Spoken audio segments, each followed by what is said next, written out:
Dear colleagues, ladies and gentlemen, welcome to this academic ceremony in which Dr. Maarten Vink will officially accept his chair in political science with a focus on political sociology. He will do so by presenting his inaugural lecture entitled Elusive Citizenship. It's above my head. My name is Rijn de Wilde. I'm the Dean of the Faculty of Arts and Social Sciences, the faculty in which Maarten is appointed. Much to their regret, the chairman of our executive board and Director Magnificus are unable to chair this academic ceremony today due to other obligations. So you have to do it with me today, and I will act as pro-rector. Maarten obtained his PhD in political science in Leiden 12 years ago and has been in Maastricht since 2004. He's a co-director of the Master Center of Citizenship, Migration and Development. We all know that as Maximite, and the Director of Studies of one of our research masters in European Studies. Maarten is also part-time professor at the Robert Schuman Center for Advanced Studies at the European University Institute in Florence. And he's also a joint committee coordinator in the framework of IMISCU, Europe's largest network of scholars in the area of migration and integration. And I could go on and on, listing Maarten's extra activities, nevenwerkzaamheden, as we call it in Dutch. I think Maarten's list is one of the longest in the faculty. So now let's not go into all that. Let's move on, I would say, because I think we all are curious to have you lecture, your inaugural lecture, so to say. So Maarten, the floor is yours.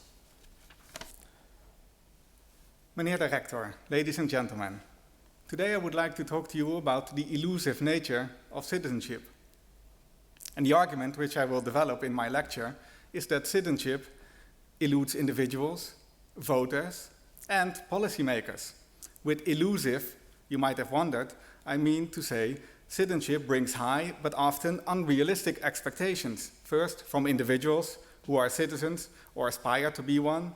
Second, from voters who influence the direction of public policies and thus the rules about the acquisition and loss of citizenship. And third, from policymakers who use citizenship to respond to societal problems such as immigrant integration or international terrorism. And these high expectations are understandable to some extent because citizenship is in fact the most fundamental political status and implies, to speak with Hannah Arendt, the right to have rights. Yet, we should be careful not to attach too high expectations to citizenship. It is not well equipped to tackle the diversity of challenges related to the organization of the good life within political communities. Citizenship, for example, does not prevent racial discrimination. At the same time, making citizenship conditional upon high integration requirements, such as passing a language test or a civic integration test, or asking very high fees for it, does not guarantee that integration problems will be solved. Making citizenship conditional upon stricter requirements merely makes it a more selective status, and as a result, contemporary citizenship laws are frequently subject to amendments, though often without clear or even realistic expectations about what these policy changes can achieve. In this lecture today, I will discuss how states regulate the acquisition and loss of citizenship, why they do so differently, and what the consequences of doing so are. Now let me illustrate the elusive nature of citizenship with two examples. One of a beauty pageant and another one of a famous actor. Ariana Miyamoto, pictured here, is a Japanese beauty pageant who was born to a Japanese mother and an African-American father. She was crowned Miss Japan 2015, but her victory faced criticism from people who verbally abused her for being hafu. This term is used in Japanese to refer to somebody who is biracial. In other words, somebody who is ethnically only half Japanese. Hence, whereas Miyamoto holds Japanese citizenship and speaks fluent Japanese, some people do not think she is Japanese enough to represent Japan in the Miss Universe elections this year. Second, there is the case of Russell Crowe, the well-known actor from movies such as Beautiful Mind and Gladiator, you might know him. And Crowe was born in New Zealand, and according to his Wikipedia entry, his ancestors were English, German, Irish, Maori, Norwegian, Scottish, Swedish, Welsh, Italian, and possibly an Australian convict. Well, while he's a Kiwi, a citizen of New Zealand, when Crowe was 4 years old, his family moved to Sydney, Australia. He moved back to Auckland, New Zealand when he was 14 and back again to Australia when he was 21 and started his acting career. Recently, it was reported that Crowe applied for Australian citizenship in 2006 and again in 2013, but was rejected because he failed to fulfill the residency requirements. Due to shooting major motion pictures abroad, he would have been away from Australia often and apparently does not fulfill the residency requirements for naturalization in Australia. In his own words, I've been voted one of Australia's 50 national treasures. I've even had my face on an Australian stamp, the only non-Australian to do so, apart from the Queen, of course. It's so unreasonable. The cases of Ariana Miyamoto and Russell Crowe, in my view, provide two contrasting illustrations of what I would term elusive citizenship. Miyamoto is formally a citizen of Japan, but still faces unequal treatment in practice. Russell Crowe is considered an Australian by many, even had his face on an Australian stamp, but formally isn't a citizen of Australia. In other words, citizenship is elusive in the sense that even if you have it, you may not be considered a full citizen, whereas even if you don't have it, you may be treated as equal. In this lecture, my interest is especially in the politics of citizenship. Now, over the past decades, one can observe a continuous trend of changes in the laws that regulate the acquisition and loss of citizenship, not only in Europe, but across the globe. Let's look, for example, at the Netherlands. This is probably the best example of a country where citizenship law has been continuously in flux. Here, you see an overview of changes in Dutch citizenship law since 1985. The vertical bars indicate the number of grounds for acquisition or loss, the ways in which you can get it or lose it again, of citizenship that were amended in a particular year. The blue bars indicate the major changes. Since 1985, Dutch citizenship law has been revised comprehensively 3 times. In 1985 with a completely new Nationality Act, then in 2003 with a comprehensive revision, and again in 2009. Major and minor legal revisions were introduced in 7 other years. Moreover, one of the most significant amendments to Dutch citizenship policy, the complete toleration of dual citizenship between 1991 and 1996, was not introduced by law, but by an implementing measure that tolerated dual citizenship in practice. On average, over the past decade, Dutch citizenship law has been altered almost every other year. Now, are all these changes really necessary? Isn't there too much politics around citizenship?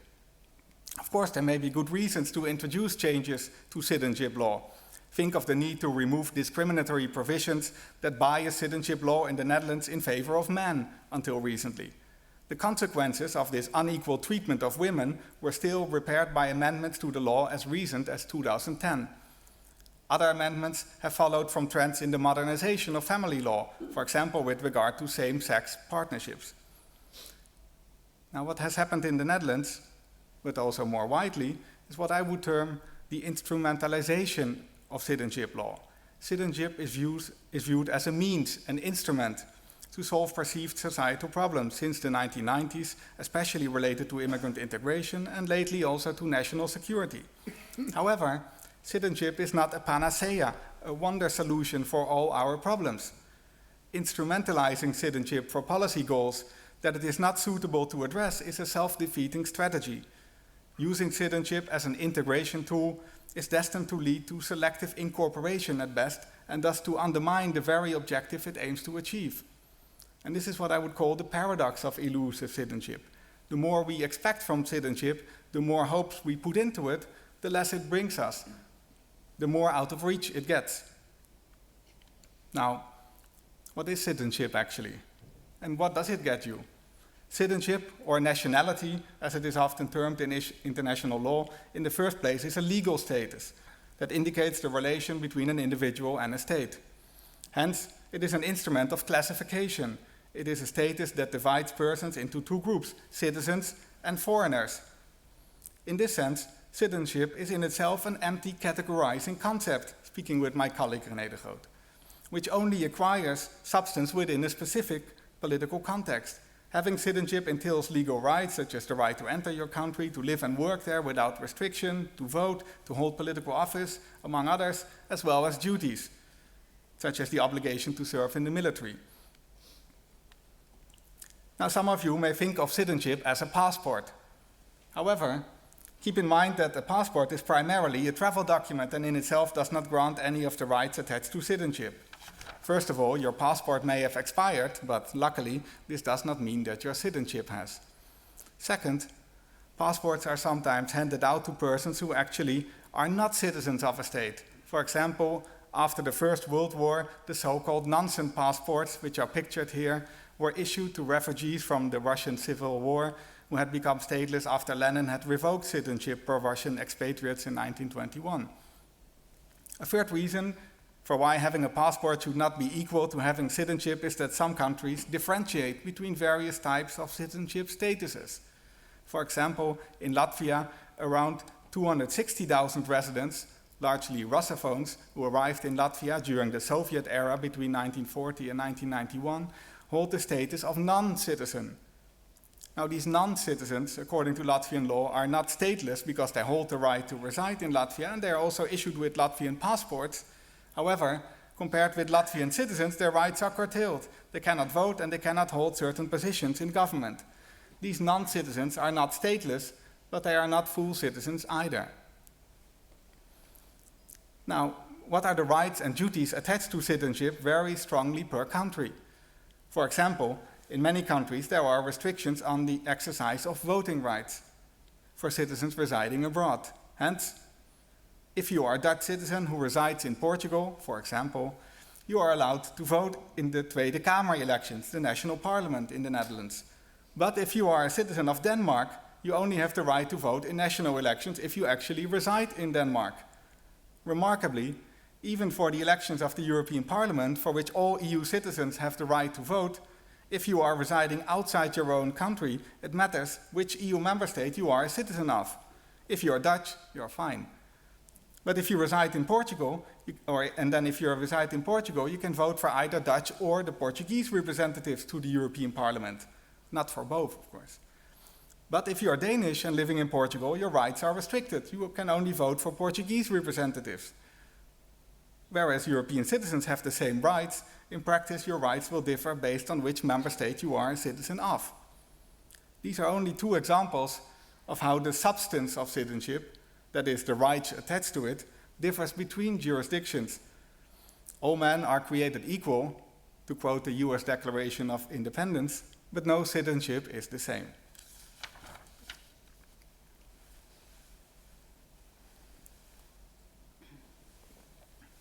Now, not only the substance of citizenship varies, but also the rules on how to get it, and how to lose it again, as a matter of fact.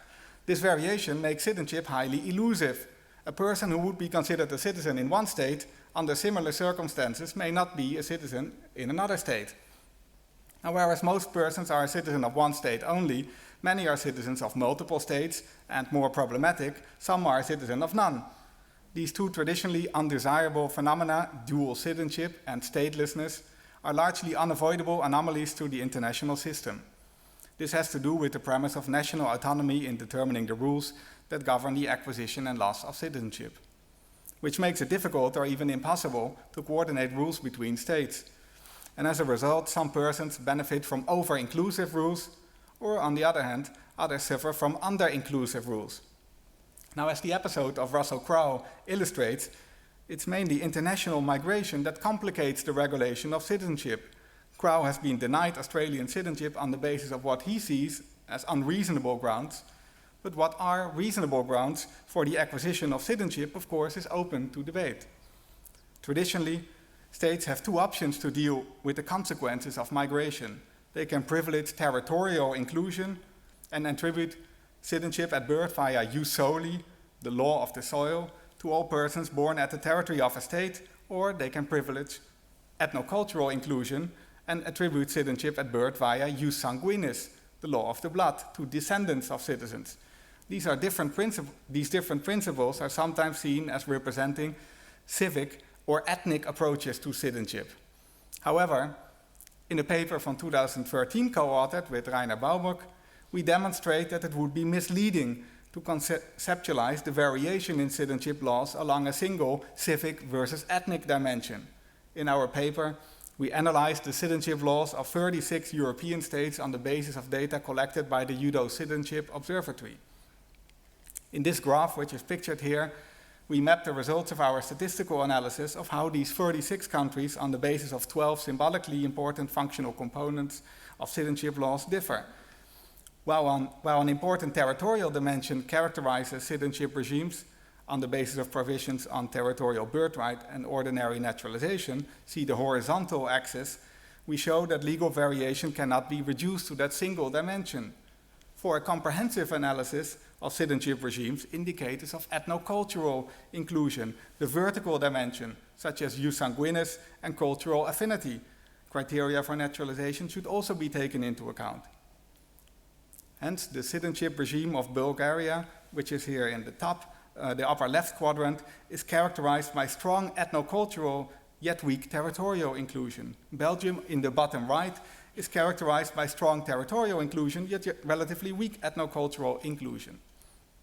Now, our analysis also highlights that a limited number of states are characterized by expansive regimes that are inclusive on both dimensions, such as Ireland or Portugal, or by contrast, insular regimes that are exclusive on both dimensions, such as Austria or Denmark. In other words, citizenship laws configure along two dimensions which are driven by different conceptions of inclusiveness, but the two principles are not mutually exclusive. We demonstrate that these different principles of inclusion lead to variation not only in the rules on the acquisition of citizenship, how to get it, but also on those on the loss of citizenship. For example, in the Netherlands, citizenship is relatively accessible for immigrants, but it is also relatively easy to lose your Dutch citizenship. In 2009, for example, 5 Dutch speed skaters planned to acquire Kazakh citizenship in order to participate in the Vancouver Olympics. Because the Netherlands already has so many good speed skaters, as you all know, I'm sure, the competition for Olympic tickets is very strong. Hence, they were invited by the Kazakh Olympic Federation to represent Kazakhstan in Vancouver. And they thought this might be a good idea. However, as the 5 speed skaters discovered, if you voluntarily acquire another citizenship, you automatically lose your Dutch citizenship and the rights attached to it. Even though at least one of them had already become Kazakh national champion at the 5-kilometer distance in 2009, at the last moment they all cancelled their planned naturalization in Kazakhstan after they were warned about the consequences. Hence, the 5K Kazakh champion from 2009, Jorrit Bergsma, became the 10K Olympic champion for the Netherlands in 2014. Now, citizenship is of course not just elusive for actors and speed skaters. More and more, citizenship is seen as a flexible status that provides security and can facilitate life in a globalized world. Consultancy firms such as Henley and Partners advise global clients about how to obtain a second or third passport. And best known are the investor citizenship programs that exist in the Caribbean island nations, for example, of St. Kitts and Nevis, where citizenship can be acquired for as little as $250,000. In the EU, Cyprus and Malta offer fast-track pathways to citizenship to foreign investors, though these require significantly higher investments up to several millions. Now, this flexibility increases the elusiveness of citizenship. It may be more accessible. At some places you can simply buy it, but what does it really mean if citizenship is indeed for sale?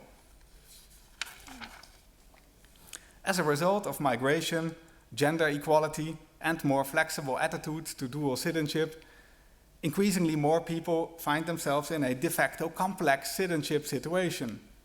For example, in the Netherlands, immigrants acquiring Dutch citizenship need to renounce their previous citizenship unless they qualify for one of the exceptions. Yet, there are currently around 1.2 million Dutch citizens residing in the Netherlands with dual citizenship. That's around 7% of the population. And as you see in the slide, this number has doubled since 1998. after the requirement to renounce one's previous citizenship had in fact been reintroduced. This is because children from parents with different citizenships often automatically acquire dual citizenship. Hence, restrictive naturalization rules cannot stop dual citizenship. More flexible entry into citizenship is also reflected in greater flexibility with regard to the loss of citizenship. Increasingly more states face pressures from expatriates, immigrants, who wish to naturalize in the country where they live. This leads to a trend of more tolerant policies. Based on a novel dataset of expatriate dual citizenship policies since 1960 in over 200 states, collected with René de Groot and Choon Look within the Maastricht Center for Citizenship, Migration and Development, Maximite, we find that dual citizenship toleration has increased dramatically over the last half century. The graph on this slide shows a strong and nearly linear trend towards the acceptance of expat dual citizenship. The bold line in the middle represents the global trend. While only around a third of all countries that existed in 1960 accepted dual citizenship, this percentage increases steadily to almost 2/3 of countries in 2013. This trend took place in all regions around the world, though more forcefully in the Americas and less strong in Asia and Africa. In Europe, the change from restrictive to tolerant policies precisely follows the global trend, but the Netherlands is an exception to this trend. In a recent paper co-authored with de Groot and Loek together with Arjen Schakel and David Reigel, we use these data to analyze why traditionally restrictive dual citizenship policies survive in some countries, but not in others. We find, first of all, that states that existed since 1960 have a greater than 50% chance to move from restrictive to tolerant dual citizenship policies. Second, we find that the propensity to move to a tolerant regime does not depend on the size of the country, economic strength, or experience of political violence. Third, we observe that what matters most is the dual citizenship policy of neighboring countries. If no neighboring country accepts expatriate dual citizenship, then restrictive policies have a 65% chance to survive after 50 years. However, if all neighboring countries accept dual citizenship, the chance for restrictive policies to survive goes down to 20%. We call this a diffusion effect, comparable to similar studies in the democratization literature, for example, where tolerant policies in states put pressures on those policies in neighboring states. Dual citizenship is diffused from one country to the other, and we distinguish two underlying mechanisms for that. First, while fears of dual citizenship continue to exist, they weaken as more countries tolerate expatriates' dual citizenship. This is a learning mechanism. Countries learn that there is not so much to fear from dual citizenship. Second, immigrant communities are also aware of the experiences of other groups in migration destination countries, and they put pressure on the governments of their origin countries. This is an emulation mechanism. The international norm of dual citizenship is copied from one state to the other. Fourth, when we look more closely at these processes, we expect that policy diffusion resonates especially within democratic regimes. After all, for electoral reasons, in democracies, governments are more sensitive to the demands of expatriate communities and international norms. For non-democracies, we find that there is no significant effect of policies of neighboring countries. Rather, in those countries, it is the size of received remittances that matters. In other words, for autocratic states, it's money that matters. For democracies, however, the diffusion effect is significant and strong. Here, norms matter more than money. As a result, legislative attempts to countenance dual citizenship, as in the Netherlands, seem increasingly arbitrary and arguably futile. Our data shows that the trend is unidirectional and that reverting back to restrictive policies rarely occurs. The pressure from expat communities was evident in the successful lobby of the Dutch immigrant community against the proposal of the previous government to restrict dual citizenship for immigrants in the Netherlands. Increasing expatriate dual citizenship toleration is largely a self-sustaining phenomenon.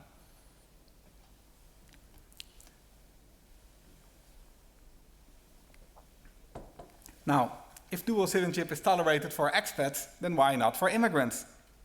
This is a good question, and let us now discuss the politics of citizenship a bit further.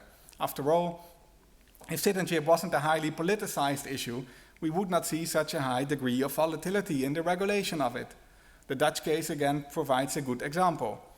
Together with Hans Smeets and Statistics Netherlands, I have investigated attitudes to dual citizenship in the Netherlands as part of the Dutch election survey in 2010 and 2012.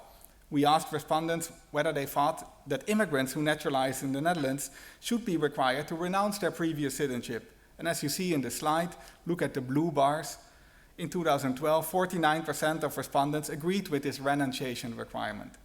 This means that they are against dual citizenship for immigrants. 31% disagreed and 20% neither agreed nor disagreed. And these percentages are largely comparable in 2010. When looking at political preferences of voters, unsurprisingly, we find that most respondents, almost 80%, but not all, who indicated that they voted for the PVV, the Freedom Party, hold a negative view on immigrant dual citizenship. Among center-right voters, a bit over 50% of voters is against immigrant dual citizenship. And in further analysis, we demonstrate that a negative attitude to dual citizenship is linked to perceiving immigration as a cultural threat, to negative views on the admission of asylum seekers, and to the need for immigrants to assimilate culturally. Hence, skepticism about dual citizenship is connected to fears about migration and its consequences. Now pay attention to this. In 2012, we also asked respondents for their views on emigrant dual citizenship. Should Dutch citizens, such as the speed skaters I just discussed, who acquire another citizenship, be allowed to maintain their Dutch citizenship? As you see in the slide, now look at the red bars, we find that the negative attitudes towards dual citizenship for immigrants are not mirrored when asked for dual citizenship among immigrants. 45% of the respondents agrees that Dutch citizens naturalizing abroad should be allowed to retain their Dutch citizenship, whereas only 30% disagrees with that statement. The largest discrepancy can be found among Christian Democratic voters, whereas a majority of these voters is against immigrant dual citizenship, a majority is in favor of emigrant dual citizenship. We also find that our explanatory model for attitudes to dual citizenship, perceiving immigration as a cultural threat, does not work as well for attitudes to emigrant dual citizenship as it does for attitudes to immigrant dual citizenship. In other words, citizenship, especially dual citizenship, also seems to elude voters. These ambiguous views are problematic both legally and normatively. Legally, if one were to require naturalizing immigrants to renounce their previous citizenship upon naturalization, but allow Dutch citizens to acquire another, naturalized immigrants would simply reacquire their previous citizenship without penalty. Hence, legally, a mixed approach makes little sense. Normatively, there is no convincing justification for requiring immigrants to renounce their citizenship, but allowing Dutch citizens abroad to naturalize without penalty. Hence, there's much to say for maintaining the current situation where the exceptions to the renunciation requirement for naturalizing immigrants in the Netherlands are mirrored in the exceptions on the loss provisions applying to Dutch citizens naturalizing abroad, or in line with the broader European and global trend to accept dual citizenship altogether. But the data show why this is politically difficult in the Netherlands. Voters remain skeptical about dual citizenship, even if we cannot avoid it. Now that we have discussed the politics of citizenship, do citizenship policies actually matter? And if so, for whom? And how do they matter? Let's look at the available statistics about citizenship acquisition in the European Union. First, around 800,000 persons per year acquire the citizenship of an EU member state.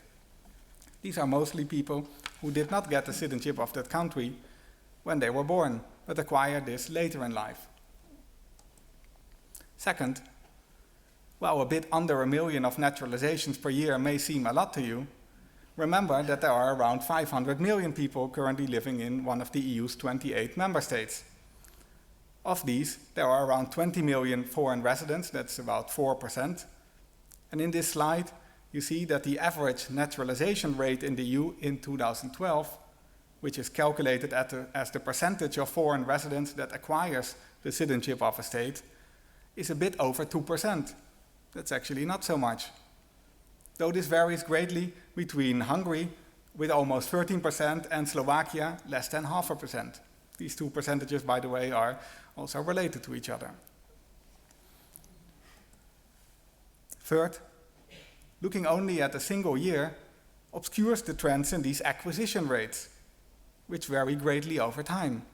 In the Netherlands, around 4% of all resident foreigners acquired Dutch citizenship in 2012. That's higher than the EU average. That's around 30,000 people per year.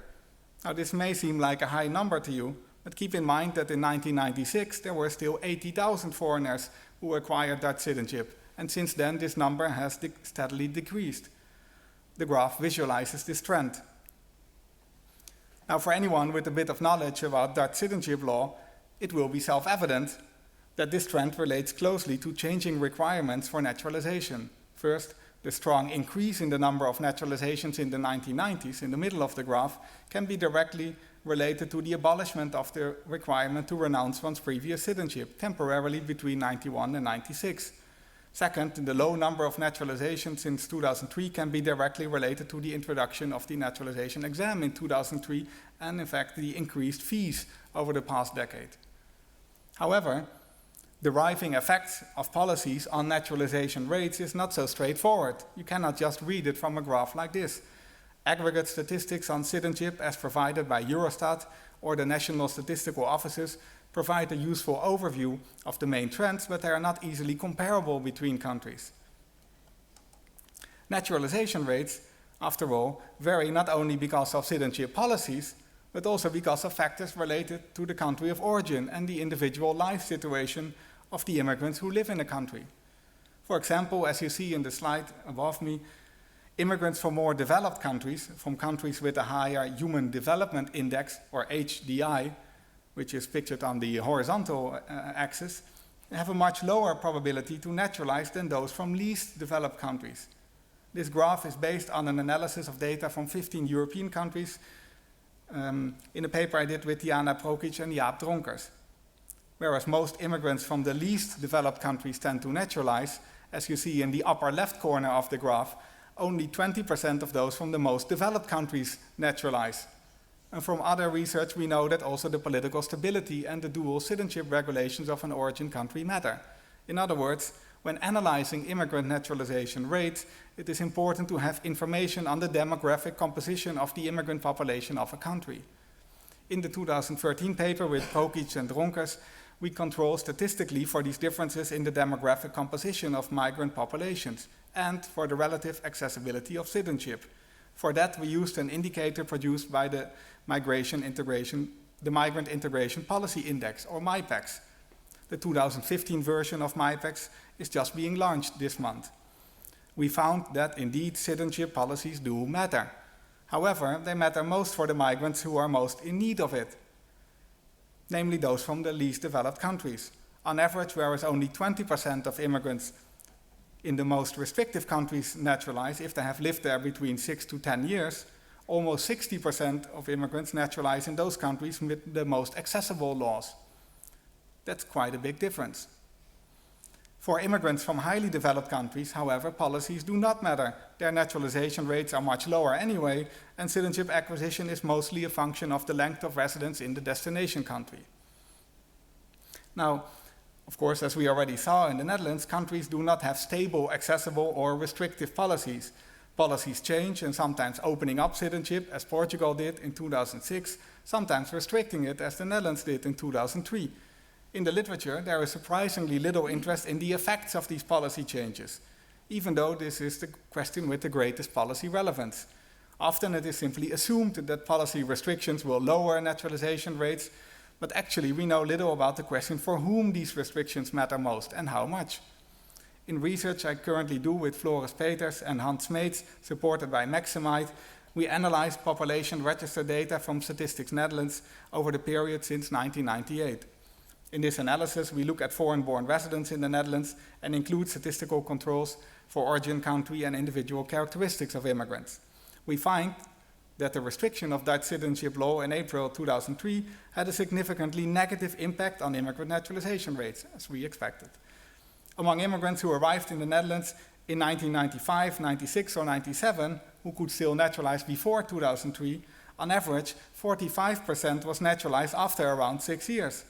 Yet among cohorts from 2000, 2001, and 2002, who could only naturalize after 2003, only 30%, so that's 45 versus 30%, was naturalized after a similar period.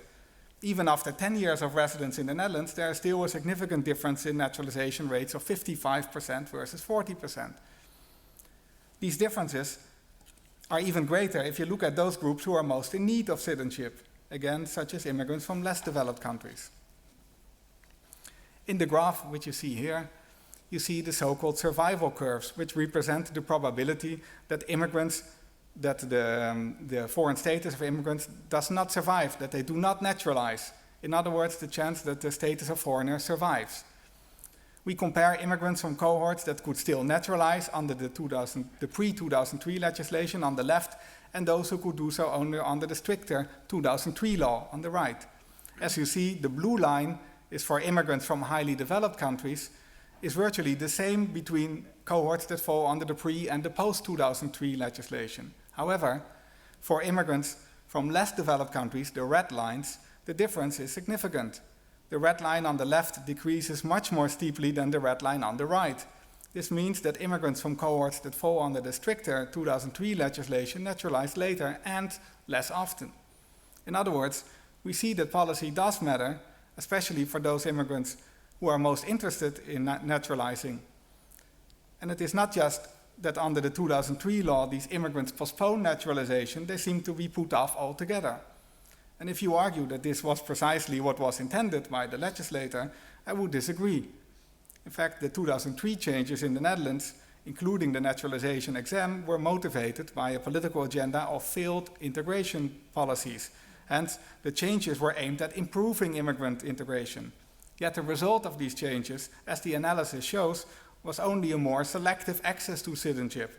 The Dutch case shows how the instrumentalization of citizenship policies makes citizenship not less, but more elusive for large groups of immigrants.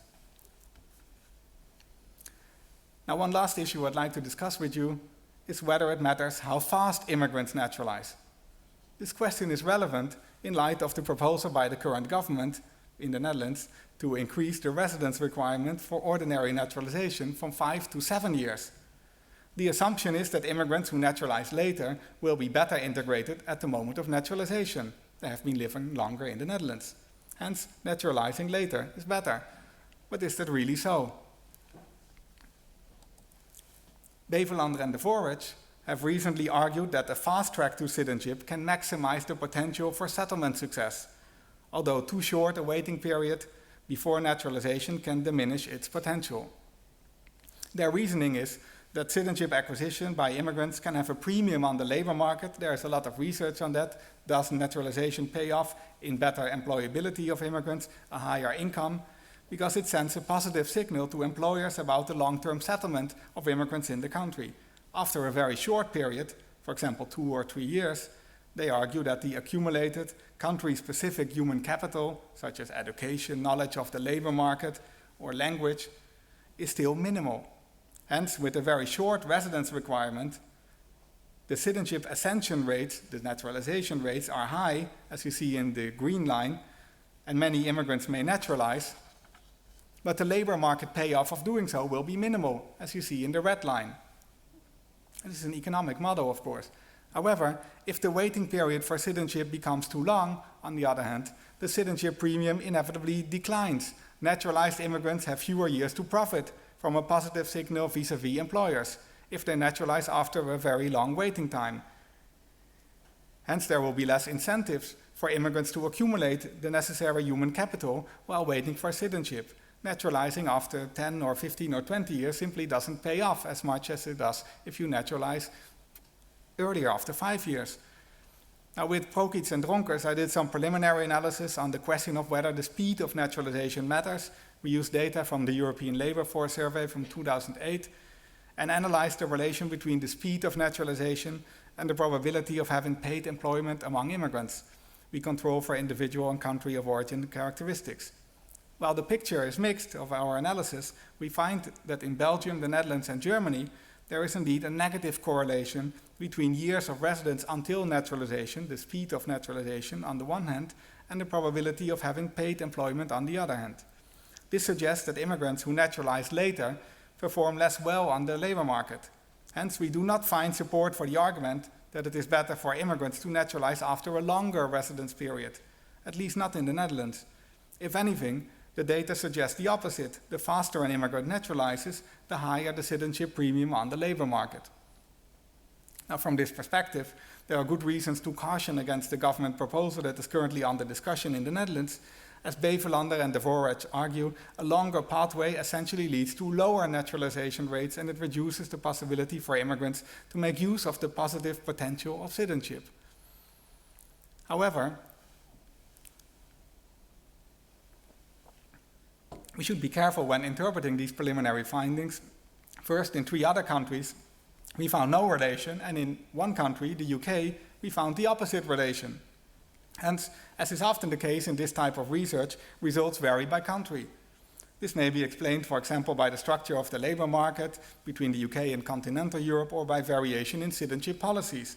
For this reason, more comparative research is needed to investigate the relationship between speed of naturalization and immigrant integration under various institutional conditions.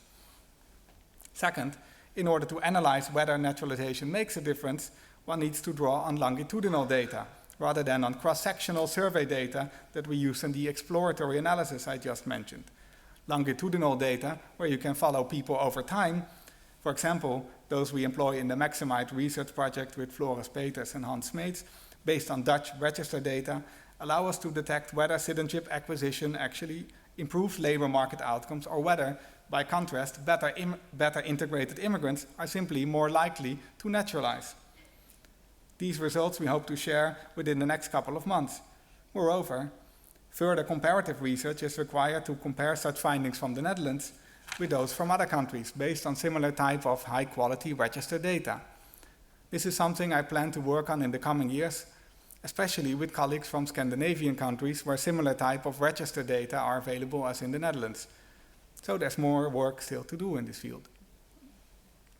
Now let me sum up my main argument. First, citizenship is an elusive concept. It is both everything and nothing. By defining its permanent population, citizenship is an important constituent element of the modern nation state. Yet, its meaning depends on the context in which it is practiced. States attach different rights to citizenship, and each state employs different rules for the acquisition and loss of citizenship. Hence, citizenship is an important status that can, however, mean different things. Second, citizenship eludes policymakers and voters. States have autonomy to regulate the access to citizenship, yet in an interconnected world, policies in one country do affect outcomes in other countries. Moreover, phenomena that were previously considered undesirable, such as dual citizenship, become increasingly unavoidable. Hence, we see the acceptance of dual citizenship gradually spreading across the world. Policymakers in states with restrictive policies, such as the Netherlands, are increasingly under pressure from immigrant communities to loosen these rules. At the same time, domestic electorates provide a counterbalance, pushing for restrictive policies, as in the Netherlands, where attitudes towards citizenship are ambiguous, with dual citizenship tolerated for one group but not for others. For one group, immigrants, but not for others, immigrants. Third, citizenship also eludes individuals. Varying naturalization rates demonstrate that citizenship has different meanings to different people. Some immigrants may be able to naturalize, but they are not interested in doing so. For others, however, acquiring the citizenship of a developed country provides a potentially life-changing event. Yet, restrictive rules and high costs do discourage people from naturalizing, and they are most discouraging for those who need citizenship most. Citizenship is elusive, and its instrumentalization for political agendas makes it even more so. To conclude, I'd like to say a few words about the chair of political science with a focus on political sociology, which I accept today with this public lecture, and my research agenda for the coming years. As one of my 2 PhD supervisors at Leiden University, Herman van Gunsteren, already observed back in 1978, citizenship as a concept is essentially contested. Its meaning depends on ideological viewpoint and on the context in which it is practiced. Hence, citizenship is elusive by its nature and requires versatility from us as analysts in 2 important ways. While interdisciplinarity is required to capture the multiple dimensions of the concept of citizenship, a comparative approach is essential to capture its contingency. Now, this is easier said than done. If there's one thing I've come to realize over the past years, through research but also teaching experience, it is that interdisciplinarity does not come cheap. For the citizenship research agenda I outlined today, analyzing the causes and consequences of citizenship policies, this means that you need to be a lawyer, a political scientist, a sociologist, and an economist at the same time. After all, we need to collect and interpret information about national laws in light of international standards, but how these laws come about is a different matter. That's where political science comes in, and how these policies affect naturalization rates and labor market outcomes among immigrants, that's where we need sociologists and economists. And finally, I should not forget normative theorists for a reflection on how citizenship should be governed. Now, whereas these different questions can of course be studied separately, a truly interdisciplinary research agenda approaches these questions in an integrated manner.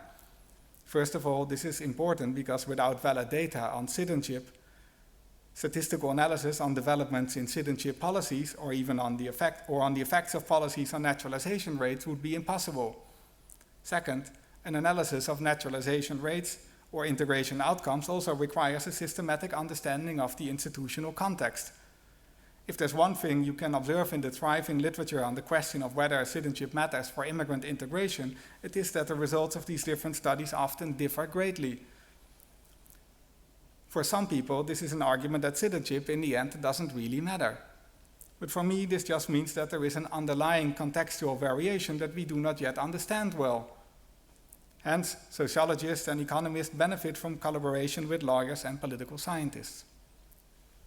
The subdiscipline of political sociology, which involves the systematic study of the relations between state and society, offers such a bridge between political science and sociology. My own research, as presented today, illustrates what an interdisciplinary political sociology approach can contribute to citizenship studies. I see it as the core responsibility of this chair to further interdisciplinary and comparative research on political sociology themes such as migration and citizenship, but also broader themes within European studies, within the Faculty of Arts and Social Sciences and at Maastricht University at large. This means building bridges both within my own faculty and between faculties. As I hope to have demonstrated today, such bridges offer a chance to overcome the constraints of narrow disciplinary approaches. A successful political sociology agenda for citizenship, which is based on fundamental research and is policy relevant, needs to be both comparative and interdisciplinary. Citizenship, to conclude, may be elusive to policymakers, voters, and individuals, but for scholars there are ways of dealing with that. Coming to the end of my talk, I'd like to extend a few but important words of gratitude. First of all, I would like to thank Maastricht University for its trust in me with this appointment as Professor of Political Science with a focus on political sociology. This is truly an honor. Within the Faculty of Arts and Social Sciences, I'm very thankful to Rijn de Wilde and Sophie van Honacker, where's Sophie? For supporting my appointment. With your support, I would not stand here today. My gratitude extends to the whole faculty, where I felt welcome since starting here back in 2004. It is an extremely rewarding place to work. At Maastricht University at large, I would like to thank my colleagues René de Groot, Valentina Mazzucato, Hildegard Snijder, and Melissa Siegel of the Executive Board of the Maastricht Center for Citizenship, Migration and Development, Maximite, as well as Kostika Dumbrova, for their cooperative spirit in setting up and expanding this joint initiative. I have spoken before about the importance of cooperation across academic disciplines, and I believe that our efforts to pool resources from various faculties with the support of the UM's Executive Board have been extremely productive so far. I look forward to working with you within the new ITEM project, establishing the Institute on Transnational and Regional Cross-Border Cooperation. I'd like to devote a special thank you to René de Groot, Professor of Comparative Law and Private International Law at this university, who has been extremely supportive of my work ever since I visited Maastricht from Leiden during my PhD research in the early 2000s to discuss the Micheletti case. I will not talk about that today. And other developments in the area of nationality law, while, I might say, enjoying an excellent lunch, if I remember well, which struck me as a visitor from the Calvinist western part of our country. Meanwhile, we have co-authored several works together, and it is simply a delight to work together. Thanks also to Olivier Vink for joining some of these co-productions. Two other UM colleagues I'd like to mention. First, Jaap Dronkers, Professor of International Comparative Research on Educational Performance and Social Inequality. Jaap, unfortunately, could not be here today. He is traveling, but his infectious enthusiasm for sociological research has contributed much to the research agenda I presented here today. Then Hans Smeets, Professor of Social Statistics at my faculty and also at Statistics Netherlands, with whom I have collaborated on some of the projects discussed earlier, and I look forward to continuing working on many new big data initiatives. Beyond Maastricht, I'd like to acknowledge my great appreciation for the presence today of Professor Joe Shaw of Edinburgh University and Professor Rainer Baubock of the European University Institute. Joe and Rainer, it is a true privilege to co-direct the European Union Democracy Observatory on Citizenship with you, and I'm delighted both of you could make it here today. UDO Citizenship by now has firmly established itself as the go-to place for information about developments relating to citizenship. Our observatory keeps on expanding, it has to be said, thematically and geographically, and is a prime example of how much can be established with relatively limited but significant support from European and national funding agencies. Much of the work depends on our large network of country experts in over 70 countries in Europe and since recently also the Americas. Thanks also to the Robert Schuman Center for Advanced Studies at the EY in Florence for facilitating my work as co-director through a part-time professorship. Finally, aside from academia, thanks to all the friends and family for joining me here today. It's a special day and I'm happy you're all here to listen and in a moment to celebrate. I'm grateful to my parents for their love and support. Dankjewel. And last but not least, to Patricia for showing me that something as elusive as love can still be very tangible. Ik heb gezegd.